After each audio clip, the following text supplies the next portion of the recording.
Here with us now is a man who survived the shooting from the front row of the VIP section of that fateful Las Vegas concert back in October. Brian Claypool joins us now. He's also an attorney assisting dozens of survivors and victims' families in their search for answers.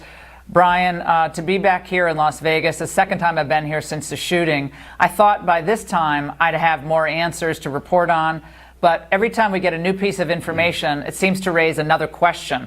What is the burning question in your mind now that we hear that there may be charges, more charges in this case? Well, Laura, thanks for having me, by the way. And to let you know, this is my first day back in Las Vegas since being a survivor of the shooting. And I had a meeting out here today on the Vegas shooting case. And I got to tell you, when I got off the plane, I was walking toward the exit of the airport and I saw the Mandalay Bay right out the window. And I had two feelings that came to me. I had anxiety, and then the second feeling was anger. And I speak for all those survivors out there and all those family members who lost loved ones in this shooting. Here's what we want to know. We want to know why the Las Vegas Metropolitan Police Department, why the FBI, in concert with the MGM and Mandalay Bay, are scripting a narrative that this is just a lone wolf shooting, that this is just some 64-year-old or however old this dude was, Paddock, some depressed guy that wanted to do a mass shooting. We know for a fact that's likely not to be the case. But you hit the nail on the head earlier.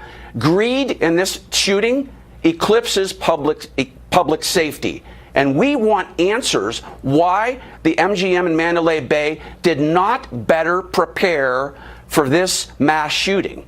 Because remember, you talked about this before. In May of last year, there was a credible report of a potential ISIS attack in Vegas. So this was no fictional event that was going to happen. And I know we're going to find out in discovery in this case that the Metropolitan PD and Sheriff Lombardo met with these casinos to make sure they had some kind of plans in place to prevent a mass shooting.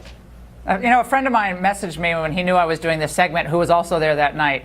And he said, and you can confirm this, that when finally they allowed people to leave the vicinity, the ones who didn't already get out, they didn't check anyone who was leaving. So the police actually there was no check of, sometimes people blend in with the crowd. Obviously this guy was on the, multiple floors up, but even that was odd here. And we're almost out of time, so just final thoughts from you.